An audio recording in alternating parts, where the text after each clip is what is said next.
Ողջույն 24 TV-ին շարունակում է աշխատանքը, տաղավարում այսօրին հյուրն է Դեմոկրատական այլընտրանք կուսակցության նախագահ քաղաքագետ Սուրեն Սուրենյանցը։ Բարև ձեզ, պարոն Սուրենյանց, շնորհակալ եմ մեզ կալվելու համար։ Խոսենք երեկվա գործողություններից, որոնք իրականացվեցին իրավապահների կողմից, առավոտ շուտ խուզարկություններ իրականացվեցին բնակարաններում, այնուհետև ձերբակալություններ եւ 2 ամսով կալանավորում Բագրատ Սրբազանին մասնավորապես եւ նրա աջակիցներին կարող ենք ասել։ Ինչ կասեք այն մեղադրանքների վերաբերյալ, որոնք ներկայացվել են իրեն։ Շուտով այդ տեսարանները մշտական կդառնան մեր իրականության մեջ։ Մեր նախորդ հաղորդումից երևի 15 օր է անցել, բայց ես ձեզ տված հարցազրույցում կանխատեսել էի ինչ է լինելու, հստակ ասել էի, որ ավտորիտար համակարգից տոտալիտար կառավարման է Նիկոլ Փաշինյանը անցնում, եւ դա ենթադրում է, որ որոշակի գործողություններ, ենթադրում է որոշակի տրամաբանություն, ինքը միջև վերջ մնալու է այդ գծի մեջ, այլ խոսքով ասած, Նիկոլ Փաշինյանը վաբանկ է գնում, որտեղ իշխանության պահպանման ավելի անշար կամ հարմար գործիք չունի եւ նա գնում է դիմադրության բոլոր կենտրոնները չեզոքացնելու ուղղությամբ, որպեսզի 2026-ի ընտրությունները բովանդակային ընտրությունից վերածվեն ֆորմալիստական մի միջոցառման ընդհանրապես, որտեղ պետք է վերարտադրի իր իշխանությունը։ Այդ ճանապարհին բնականաբար պետք է ոստիկանության մահակով պետության ուժային ռեսուրսի գրեհիկ չարաշահմամբ տեղի ունենան հետապնդումներ, ձերբակալություններ, խուզարկություններ, դրանք ինչ-որ սպասվում է, դա շատ սովորական մի բան է տոտալիտար կառավարման համար։ Իդեպ այսօր իրավապահներին գովերքեց եւ ասաց պետք է ապարգևատրվեն նրանք լավ աշխատանքի համար, բացահայտել են պետության դեմ գործողություններ անելու ռեժիմի պահապանների ինստիտուտը ձևավորվում։ Բռնապետության դեմք ունենում է իր հերոսները։ Եվ հիմա շատերը այդ հերոսի կարգավիճակում կհայտնվեն, ովքեր մնում են եւ ատամներով պաշտպանում են Նիկոլ Փաշինյանի իշխանությունը։ Այսինքն այս process-ը վաղուց է սկսվել, այդ եկեղեցու դեմ վայրահաչոցները, Սամվել Կարապետյանի դեմ շինծու մեղադրանքը, սեփականության տոտալ վերաբաժանման գործընթացը, որ հեծի շուրջ տեղի ունենում, առաջին նախագահի դեմ թիրախավորումները, դե երկրորդին, երրորդին վաղուց վարժվել ենք։ Իդեպ ինչու է թիրախավորում առաջին նախագահը, նաև Նիկոլ Փաշինյանի տիկնոջ կողմից։ Խոսենք, այս բոլորը տոտալիտար կառավարման անցում կատարելու, այսինքն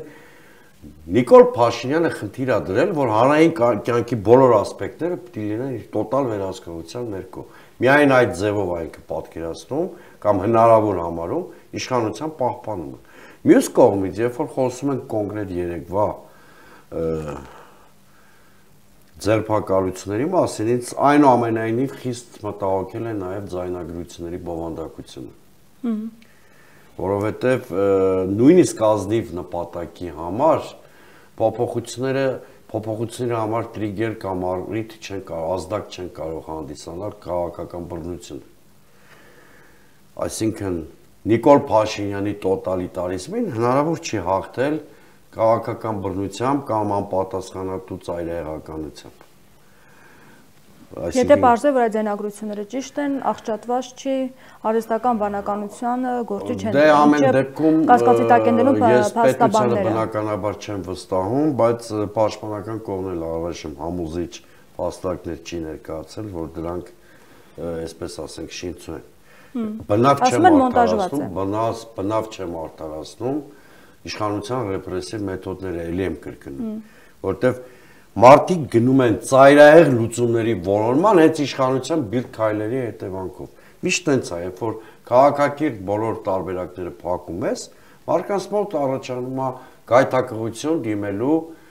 ավելի ծայրահեղ մեթոդների, բայց դրանք արդյունավետ չեն, որովհետև դա նվեր է իշխանությանը մեծ հաշվով։ Տեսեք երեկվանից սկսած Ալեն Սիմոնյան եւ այլն, բացի Չալոյից բոլորը ԿՊ-ից ելույթներ են ունենում եւ հավաքական ընդդիմությանը կպցնում են այդ ԱԲԿ-ի ծայրահեղական ուժի պիտակները։ Դրա համար եմ ասում իրանց համար նվերը արդյունավետ չի քո խնդիրը լուծելու առումով, բայց նվեր է դառնում իշխանության ձեռքին։ Ինչի է թիրախավորվում առաջին նախագահը։ Դե հայտնի բան կա, չէ, երևի կարդացած կլինեք, Մոսկան ու փիղը։ Հայտնի կենթանի էր Մոսկվան, անհաջողակ, թույլ, կամ շները աճում են, կարավանը գնում է հիմա։ Գիտեք, այդ իրա ոճով չեմ կարող իրեն պատասխանել, որովհետև նա կանխավ չենք պայմանավորվել, որ եթերի տիտրերում պիտի գրեք 18+, հետևաբար, եթե քաղաքական պատասխան տամ, պետականաքանդը պետության հիմնադիրի մասին այդպես էլ պիտի խոսի։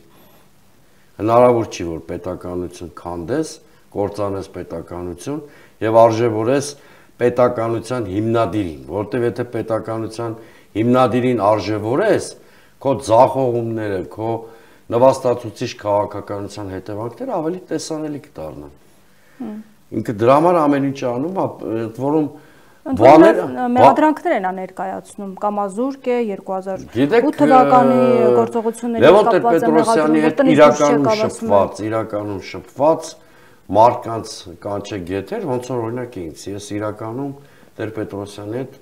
իրական կյանքում շփված անձնավորություն եմ, նկարագրած որևէ հատկանիշներից Նիկոլ Փաշինյանը իր հատկանիշները վերագրել է Լևոն Տեր-Պետրոսյանի։ Ինչ բնորոշ է իրան, պետականաքանդ, այդ հատկանիշները, որ նկարագրել է իր ստատուսում, բոլորը տիպիկ են իրեն։ Բայց նախկինում այդպիսի բառապաշար չուներ, հիմա ինչ է փոխվել։ Նախկին Նիկոլ Փաշինյանը պետությունը չէր կործանել։ Վտանգ մի օր էլ ձեր մեջ է։ Իդեպ շատ վիրավորվել են ազգակործան պատուհաս բառից, որը վաղուց է ասվել։ Հիմա ինչ են հիշել։ Որովհետև Լևոն Տեր-Պետրոսյանը իր ծանրակշիռ ներկայությամբ պետական վակումը լրացրեց եւ շուրջ կես ամիս առաջ շատ ուժեղ քայլ արեց վեհապարին հանդիպելով վեհարանում, երեք էլ ընդունեց հյուրընկալեց իր տանը։ Դա շատ հիմնադիր նախագահ երրորդ հանրապետության անունից ըստ էության զորակցություն է հայտնում առաքելական Սուրբ եկեղեցուն, այսինքն պետական այդ վակումը, որ Նիկոլ Փաշինյանի անշնորհքության պատճառով ձևավորել, ինքը լրացնում է։ Իսկ դա ազգակործան պատուհասին, ինչպես Լևոն Տեր-Պետրոսյանն էր Նիկոլ Փաշինյանի բնորոշել, չի կարող չանհանգստացնել։ Եթե չլինեին Տեր-Պետրոսյանի այդ ակտիվ քայլերը, ինքը թերևս այս գռեհիկաբանության ականատեսը չենք լինի, բայց ինքը արդեն սովորել է, չէ, լապտերը ձեռքը մտել է հոգևորականների անկողին մոլորվել է, հիմա էլ փորձում է Տեր-Պետրոսյանի բոստաններում արածել, այսինքն շատ սովորական մի բան է իր համար, բայց ես կարծում եմ ավելի գլոբալ բանի վրա պետք է կենտրոնանանք, ոչ թե իր ոճով իրեն պատասխանենք, իսկ գլոբալ բանը նա, որ Հայաստանում պետք է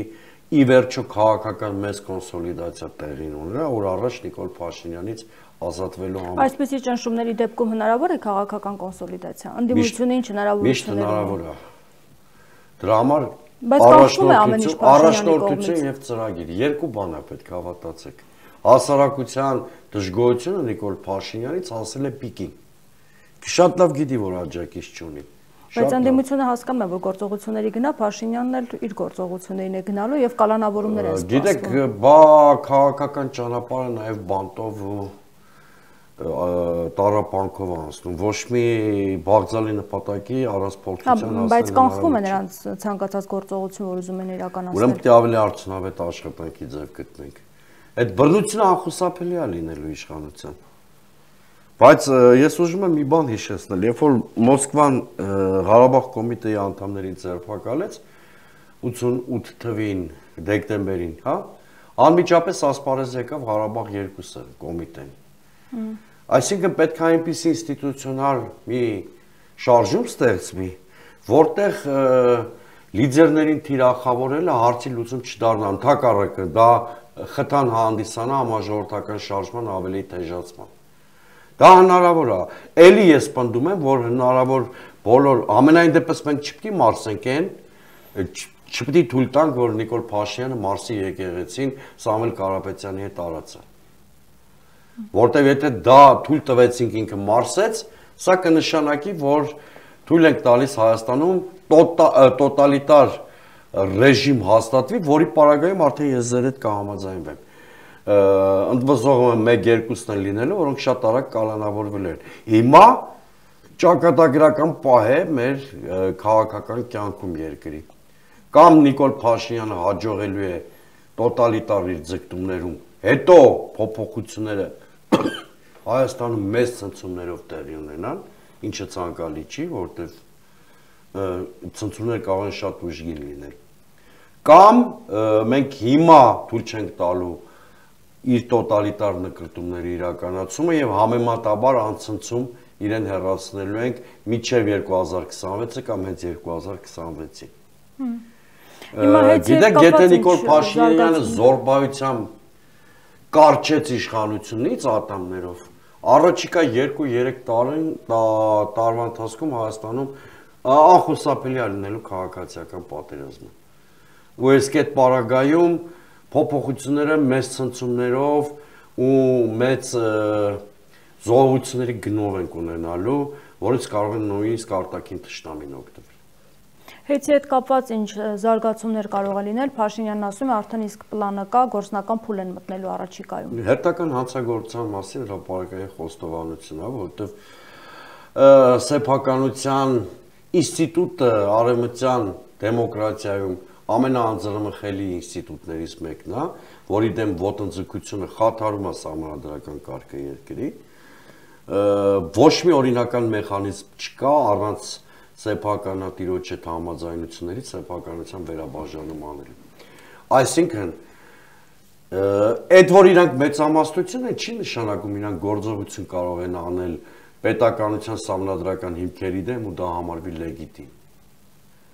Ինքը գնում է կուլակաթափության ճանապարհով, այսօր ես իր ելույթը լսել եմ կառավարության նիստում, ուզում է բազմափուլ լինի այդ գործողությունը, ուզում է մի փուլանի լինի։ Եթե չկա սեփականատիրոջ համաձայնությունը, օրենսդրական միջամտությամբ կամ վարչական միջամտությամբ սեփականության վերաբաժանումը չի համարվելու լեգիտիմ։ Դրա հետևանքները ուղղակի սարսափելի են լինելու երկրի համար։ Առաջինը կապիտալը փախչելու է երկրից։ Երկրորդը միջազգային արբիտրաժային դատարանները հեղեղվելու են Հայաստանի դեմ հայցերով, արդեն կա Զանգեզուրի պրնձամոլիբդենային կոմբինատի հետ կապված։ Եվ երրորդը հարյուրավոր աշխատատեղեր են փակվելու երկրում։ Նիկոլ Փաշինյանը գնում է երկրում քաղաքացիական բախումներ,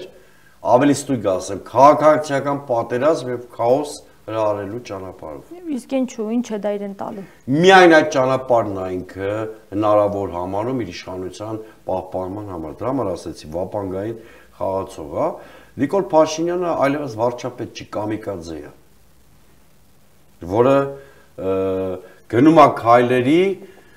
ինչի հետևանքը կարող է լինել իր հետ միասին երկիրը պայթեցնելը։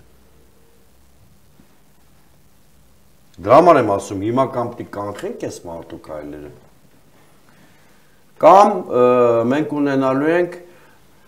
առաջիկա տարիներին տուրբուլենտ ներքաղաքական կյանք, ցնցումներով ուղեկցող, որը բազմաթիվ արտաքին եւ ներքին մարտահրավերներ կարող է ծնել։ Իսկ Սամվել Կարապետյանին ինչու կալանավորեցին, կարծում եք։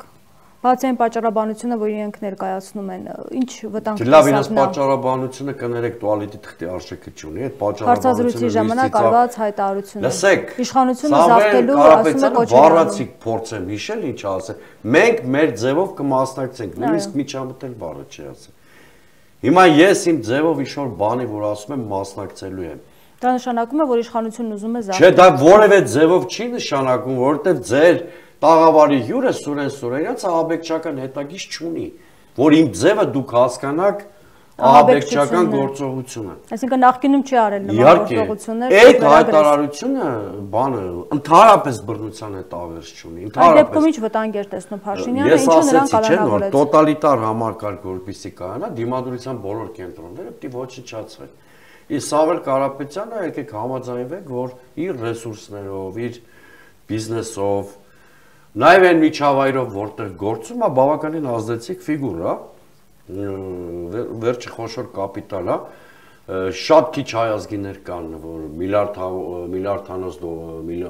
միլիարդանոց հարուստներ են, դոլարանոց միլիարդատեր, մեկը Սամվել Կարապետյանն է, բնականաբար ունի շատ ազդեցիկ ներազդեցության լծակներ, տոտալիտար ֆյուրերները հենց այդպես էլ վարվում են։ Առաջինը խփում են ուժեղ թիրախներին, ազդեցիկ հեղինակավոր ուժեղ, որպեսզի ամենաբանտաբար փոքր խաղացողների համար դա դաս լինի։ Ճակերտավոր դաս լինի։ Այդ նպատակով է արվել եւ մի երկրորդ բան էլ կա։ Նիկոլ Փաշինյանի վախեցնում է այդ Իվանիշվիլու էֆեկտը, որ քաղաքական համակարգից դուրս մեկը կգա հակավարկանիշ չունեցող մեկը, հա, իր շուրջ կձևավորի քաղաքական համաձայնություն, հասարակության աջակցությունը կվայելի այդ կոնսոլիդացիան եւ այդպես կգնան process-ները իշխանապողության ճանապարհով։ Վրաստանում եղել է։ Հիմա չեմ ուզում Սամվել Կարապետյանին մեխանիկորեն Իվանիշվիլին։ Նախկինում Ռուբեն Վարդանյանի մասով էին այդ անհանգստությունները։ Նույնն է։ Հիմա տեղափոխվել է Ռուբեն Վարդանյանի գլխացավանքից Ալիևի ձեռքով պրծավ։ Ըստ էության նույն բանն է։ Նույն վիճակում ենք, իհարկե բանը քաղաքական կյանքին Ռուբենը ավելի շատ էր ադապտացված, Սամվել Կարապետյանը քիչ ադապտացված եղել, բայց Նիկոլ Փաշինյանի մտահոգությունները նույնն են։ Դրա համար ենք ես ու մնացած բոլոր ձեր հյուրերը կամ հյուրերի գերակշիռ մասը ասում, որ ինքը ընդհանրապես շատ էլ ուրախ է, որ Բաքվում այդ մարդիկ հայտնվեցին Բաքվի բանտերում, որտեղ ռեսուրս ունեցող ցանկացած մեկը այսօր Նիկոլ Փաշինյանի թշնամին է։ Բայց ըստ էության հաջողվում է նրան մեկուսացնել այդ մարդկանց։ Որտեղ դիմադրության կենտրոն չեն կարողացել ստեղծել։ Այսինքն դիմության թերացումն է, որ իհարկե ոչ թե Նիկոլ Փաշինյանը 5+-ի է անում, այլ ընդդիմությունը 3- է ստանում։ Հասկանում եք, խնդիրը Սուրեն Սուրենյանցից սկսած մինչև նախագահներ բոլորիս մեջ է, որ չենք կարողանում այնպիսի կոնսոլիդացիա ապահովենք, որ Նիկոլ Փաշինյանը չհանդգնի անգամ տոտալիտար նկրտումների մասին իր մտածել։ Ինքնին տեսնում է դիմադրություն չկա, բայց իշխանությունը իր ձեռքն է, լծակներն իր ձեռքն են, ընդդիմությունը խոցելի է այս դեպքեր կան, երբ որ ուժային ստրուկտուրաները պարալիզացվում են քաղաքական ուժեղ պայքարի հետևանքով։ Այսինքն բռնությունը դառնում է այլևս անիմաստ։ Հայաստանում էլ այդ առաջնորդություն ընդդիմությանը։ Հարգելի է, առաջնորդություն չկա։ Թե չէ տեսեք, երբ որ Նիկոլ Փաշինյանը վերջնականապես կգիտակցի, որ դիմախոսը ոչ թե Սամվել Կարապետյանն է, ոչ թե Լևոն Տեր-Պետրոսյանն է, ոչ թե Սուրեն Սուրենյանցն է, ոչ թե Պողոս Պետրոսյանն է, այլ հայ ժողովուրդը, այդ ժամանակ արդեն ռեպրեսիան ոչ մի դեր չի ունենալու։ Բռնությունը մի հատ սահմանի վրա է արդյունավետ, դրանից հետո բումերանգի էֆեկտով կարող է հակահարված ստանալ։ Բայց հայ ժողովրդի Հայաստանի մասին իժուր է Նիկոլ Փաշինյանը շատ այդքան վատ կարծիքի, որովհետև ինքը ընդհանրապես ինչի ձեռը տվել, պարտվել է։ Ես չեմ կարծում, որ այդքան ինքնավստահ ինքը պետք է լինի։ Ի վերջո ինքը պատերազմ հայտարարել Հայաստանի Հանրապետությանը, ոչ թե եկեղեցուն։ Եթե շատ ավելի անկեղծ խոսանք, ես իրան խորհուրդ չէի տա այդ պատերազմի մեջ մտնել, որտեղ նախ ինքը պետականաստեղծ անձնավորություն չի։ Ինքը նվաստացման ողբագիր է, օամոթի։ Այդ դեպքում դժվար թե ինքը կարողանա Հայաստանի Հանրապետությանը ծնկել, այդ ծնկի բերել։ Հետևաբար ես մի քանի անգամ եմ ընդհանրապես հորդոր արել հրապարակային։ Ինքը իր անվտանգության հարցերը հետ իշխանական փուլի ճանապարհով չի լուծում, ընդհակառակը ամեն օր սպառում է քաղաքակիրթ հեռանալու բոլոր հնարավորությունները։ Բայց եկեղեցու դեմ այս գործողությունները ինչ նպատակ ունի։ Դու կարծում եք իսկապես դրսից հրահանգված այսպես գործընթաց է դա, թե պարզապես ներքին հարցերը, խնդիրները լուծում։ Ներքին էլ արտաքին էլ։ Տոտալիտար համակարգ հնարավոր չի ստեղծել, եթե դիմադրության կենտրոն երկրում կա, որտեղ այդ կենտրոնները անպայման դիմադրելու են։ Որտեղ տոտալիտար համակարգը ինչով է տարբերվում ավտորիտարիզմից։ Տոտալիտար համակարգը նպատակ ունի հասարակության ներքին կառուցվածքը վերափոխել։ Այսինքն բոլոր տեղերում պիտի մի խումբ, մի անձ կամ իշխանությունը ներկա լինի։ Հիմա ուզում է եկեղեցուն ներկա լինել, կառավարելի դարձնել։ Կառավարելի դա, ոնց որ ասենք բանը, դաշնամուր նվագող մի հատ նախագահ ունի միտեղ վեր են գած։ Կամ բանը ոչ մի ֆունկցիա չունեցող միպ ունի։ Հենց էլ մի հատ ուզում է հոգևոր գծով տեղակալ ունենա, իշխանություն նստած։ Այս կարգի։ Ոնց փչացրեց նախագահի ինստիտուտը կամ միպ ինստիտուտը կամ այն անկախ մարմինների ղեկավարների հիմա բոլորին չտվա։ Բայց եկեղեցին այդքան մեծ ուժ է ներկայացնում իրենից, որ Փաշինյանը այդքան շատ ուզում է իշխանահպատակ եկեղեցի ունենալ։ Հայ ժողովրդի ինքնության դրսևորման ամենակարևոր ինստիտուտն է։ Նկատի ունեմ իշխանափոխության հարցում այդքան մեծ ուժ է ներկայացնում։ Դիմադրության հարցում։ Դիմադրության հարցում։ Եվ երկրորդը կա արդեն արտաքին պատվերի բանը։ Նիկոլ Փաշինյանը իրական Հայաստանի կոնցեպտում եկեղեցին այս կարգավիճակով ու փաստացի ազդեցությամբ դեր ունենալ չի կարող։ Այդ իրական Հայաստանը ի՞նչ է։ Դա ադրբեջանական ենթապետության կամ արևմտյան Ադրբեջանի քողածածկույթն է, այդ իրական Հայաստանի թեզը։ Լսեք ինչ է ասում Փաշազադեն մեր եկեղեցու կամ հովվապետի մասին, հա։ Իրական Հայաստանի իրական իդեոլոգները Փաշինյանն ու նրա թիմը չեն։ Արևն ու Փաշազադեներն են։ Եվ այն նրանք ինչպիսի դերակատարում մեր եկեղեցու ու մեր ապագայի մասին պատկերացնում են, դա էլ պիտի փորձի Նիկոլ Փաշինյանը անել։ Ուրեմն եւ ներքին մոտիվ կա, եւ արտաքին մոտիվ կա։ Եվ հետո ինքն անշնորհք տղաներին է նման, որ պիտի գնա իր արտաքին պատրոնների մոտ, ցույց տա, որ ինքն ձևի տղա է, որ ներսում բոլոր հարցերը լուծել է,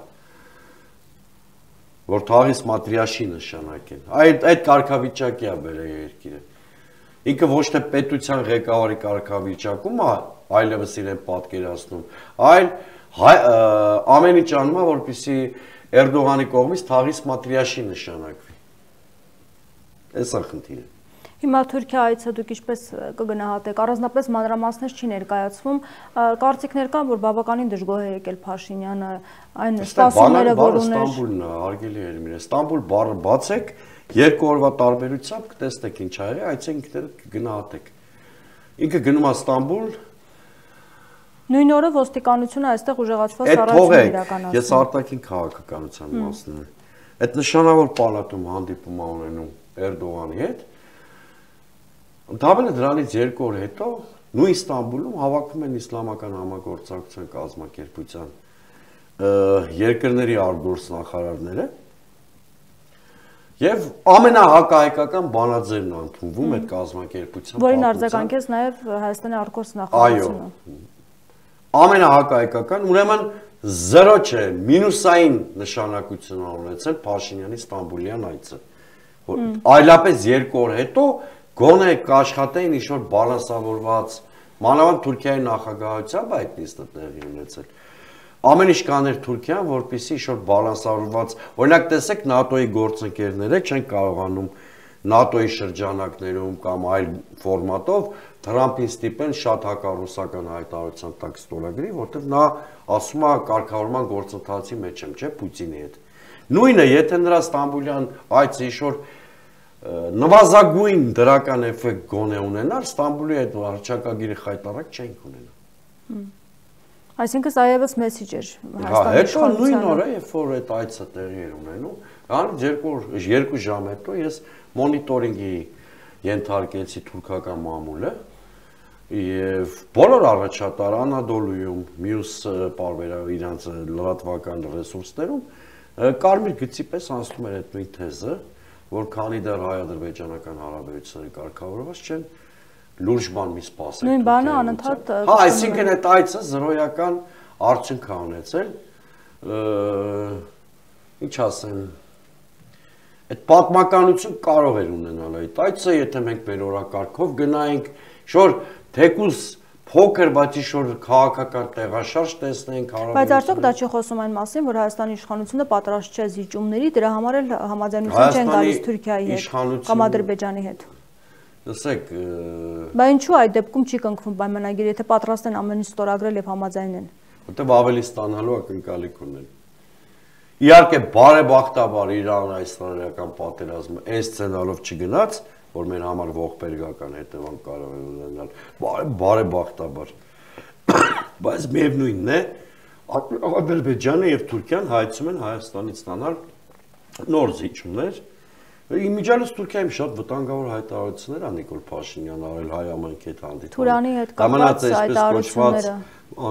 Այդ Թուրանը թողենք, դա պատկերավոր մի արտահայտություն է։ Ճանապարհի հետ կապված էր խոսում էր Միջին Միջանսկի մասին։ Ես ձեր եթերում կարծեմ հիշեցրել եմ մոտ 2 ամիս առաջ Ուրսուլա ֆոն դեր Լայենը Սամարղանդում ինչ հայտարարություններ արել Միջին Միջանսկի մասին։ Անխափան ավելի վատ կարգավորման իր ավելի պատկերացրած տարբերակներ։ Այո, բայց ավելի վատ պարամետրերով կարգավորման, քան նկարագրված է նոյեմբերի 9-ի Երակոմ հայտարարության 9-րդ կետում։ Որ առումով։ Այսինքն ճանապարհների տոտալ վերահսկողությունը կորցնելու է այդ ճանապարհի որպես պետություն։ Եթե այնտեղ ընդհանրապես ռուսական վերահսկողության մասն էր եւ բայց մաքսային սահմանային վերահսկողության իրավունքը վերապահվում էր քեզ որպես պետություն։ Օրինակ Նիկոլ Փաշինյանը Ստամբուլում մի քանի օր առաջ խոսում էր պարզեցումների մասին, հա։ Մենք որպես հասարակություն հարցնենք, այդ ճանապարհի ինչ պարզեցումներից ես խոսում, մանավանդ եթե Միջին Միջանցքն ես վկայակոչում։ Եվրամիության ամենակարևոր պաշտոնյան անխափան,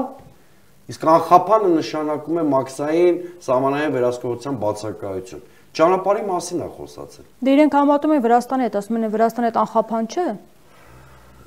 Բայց որևէ տեղ չի գրվում է անխափան։ Անխափանը որոշակի հասկանալ անխափանի տակ ինչ է ենթադրում դա։ Մաքսային սահմանային վերահսկողության բացակայություն, ասում եմ ինչ։ Դե պետք է բացել փակագծերը ուրեմն։ Դե ես բացում եմ փակագծերը, ինքը կարող գեղեցիկ ճռճռան բառերով բան անի։ Մաքսային սահմանային վերահսկողություն Վրաստանի հետ ունենք մենք։ Անցնում ենք Վրաստան, մենք անձնագրային ստուգման ենք ենթարկում, եթե ապրանքը կա ինչ-որ մաքսային վերահսկողության դա ուրիշ բան որ պարզեցված է, բայց դա Տշնամական երկրների հաղորդակցության մասին հիմա չենք խոսում, երբ որ հայ-վրացական ճանապարհի մասին ենք խոսում։ Այս արկածախնդիրը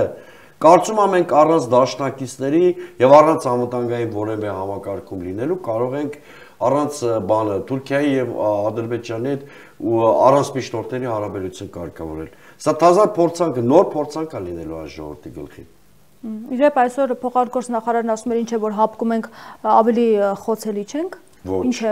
դա տալիս մեզ որ մենք հապկում ենք ինչ է։ Իսկ այդ նույն փոխարգոց այդ բանն է ասել։ Պարոն Կոստանյան։ Հա, դե բնականաբար մեր դիվանագիտության կվատրոբերը բնականաբար ինքը պետք է ասած լիներ,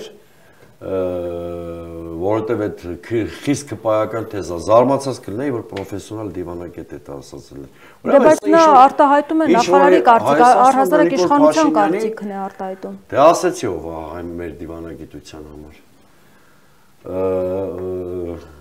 Խորապես վստահ եմ, որ այդ արտահայտությունը լավով արել էր իրան նկատելով։ Հիշում եք, չէ՞, այդ արտահայտությունը կվադրոբերների մասին։ Որ Միրզոյանն այդ հանդիպմանը անում էր, արեց Լավրովը։ Հիմա ուրեմն թույլ պետությունները, որոնք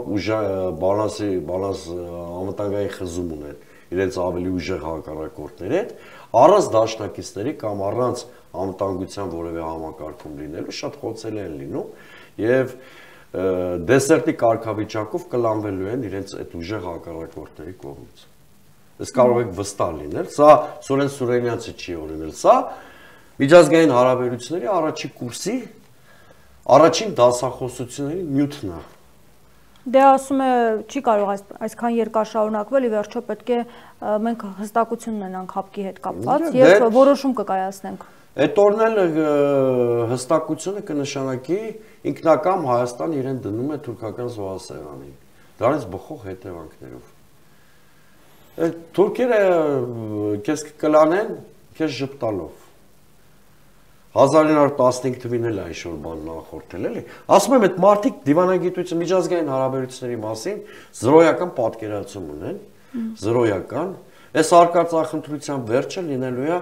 Հայաստանի որպես պետականության կլանումը Թուրքիայի ու Ադրբեջանի կողմից։ Փոխանակ մտածեին մեր համար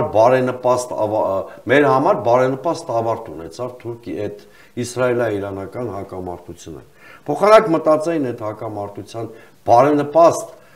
ավարտից հետո ինչպես ենք օգտվում ստեղծված իրավիճակից, որտեղ ադրբեջանցիք ինչպես պետք է օգտվենք։ Շատ Իրանի հետ հարաբերությունները Իրանի հետ հարաբերությունները, Ռուսաստանի հետ հարաբերություններում տոքսիկ բաղադրիչը չեզոքացնել։ ի վերջո ԵԱՏՄ-ով էլ ենք մենք Իրանի հետ կապված։ Բայց դա անհրաժեշտաբար դա պետք է արվեր։ Հիշեք, եթե րոպե առաջ չվերացվի տոքսիկ բաղադրիչը հայ-ռուսական հարաբերություններից, մենք որպես պետություն կանգնած ենք պետականությունը կորցնելու վտանգի առաջ։ Սա դες բառեր չի։ Շնորհակալ եմ զրույցի համար։ Զրուցակիցս քաղաքագետ Սուրեն Սուրենյանցն էր։ Շարունակեք մեզ հետևել, կհանդիպենք։